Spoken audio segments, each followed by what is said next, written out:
Well, Tommy, always good to catch up. The latest re-signing announced in a third week of player re-signings for Bedford Blues. Any other decision in your mind about continuing for the 2025-26 campaign? Nah, to be fair, really enjoyed this year and this campaign. The group of lads been really special, and coaching staff really helped me settle in. Felt at home right away, and with that army game, of course, sort of had that builder and that taste of what I could expect from here, and I'm just happy to continue and happy to re-sign. Yeah, talk to us about that first season at championship level. Did you think you'd play as much as you have? You've been involved so much this season. Did you kind of see it as a progression season, but actually you've become a very valued member of the first team? How did you see it going? Because it's gone very, very well. Well, if you'd asked me at the start of the year how many games you thought I would play, I would have probably said below 5, if I'm being honest. Thought I'd get involved in the pre-season games and then be used as a sort of bit part player around the club. But no, I've really enjoyed it. The experience that I've gained from playing as many games as I have done has been awesome. Being able to learn off Cruiser and Fish as well, been really good for me. But yeah, like you said, if I had been asked at the start of the year how many games I would have played, I definitely wouldn't have put it up to how many I have done. So no, I'm really happy to get that many games in. And like you say, this sort of season for me has been a lot of building block and just getting my sort of confidence in the right place, and then hopefully putting my better version of myself on the pitch next year. So, And not just minutes on the field, quite a few tries as well, a lot against our local rivals. That has helped settle you into the fans as well. yeah, well, obviously coming from Olney as well, they're a bit of a rival, so don't mind scoring against Hampton. But to be fair, I'm just happy to help the team how I can, and obviously being able to score against a rival, it's a nice feeling as well. So.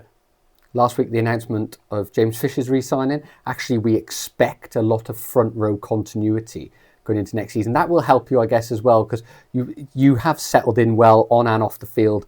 And when you've got those connections already going for next season, you must be thriving, ready to go into it. Yeah, no, definitely. Obviously, with the news of Fish signing, really happy for him, but also for myself to continue that learning.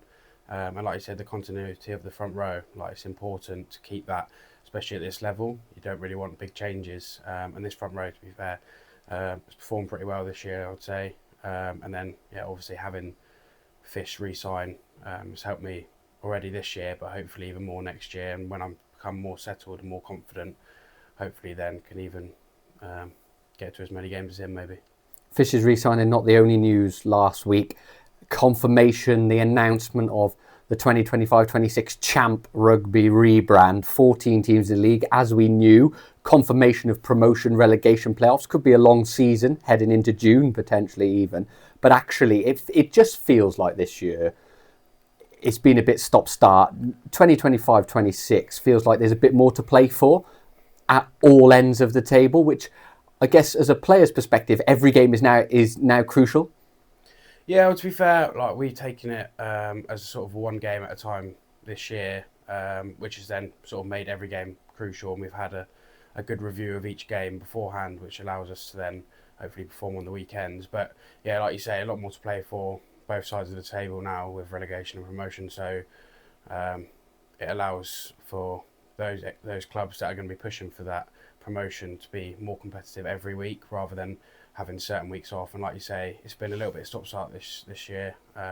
Obviously, Prem Cup was a good experience, but then if you didn't make out the group, sort of we had a block where we had 3 or 4 weeks was sort of without a game, and then coming back into the champ, you're then at a disadvantage. When hopefully next year we'll have that bit more continuity and be able to get a flow going and be up there again this year. Talk to us about Goldenton Road. You obviously were taken in really well in that Army game. I think people understood the task at hand, but now you've had a full season. I think we're one of the top fortresses in the league this season.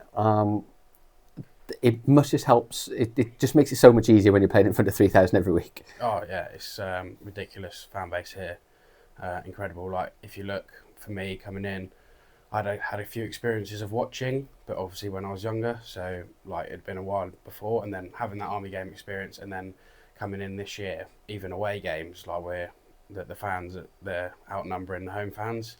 A big one for us was the Ealing game away. We knew it was an important game, and we probably had 5-1 fans for Bedford travelling fans. So like that's awesome. And obviously when you're in the game, like you're not taking much in, but when the crowd get going, it's like really impressive. But also helps you find that extra 10%, which I think if you look back at the results, how many games we've won in that last sort of 5-10 minutes is probably down to them giving us that final push, that final 10% to find that.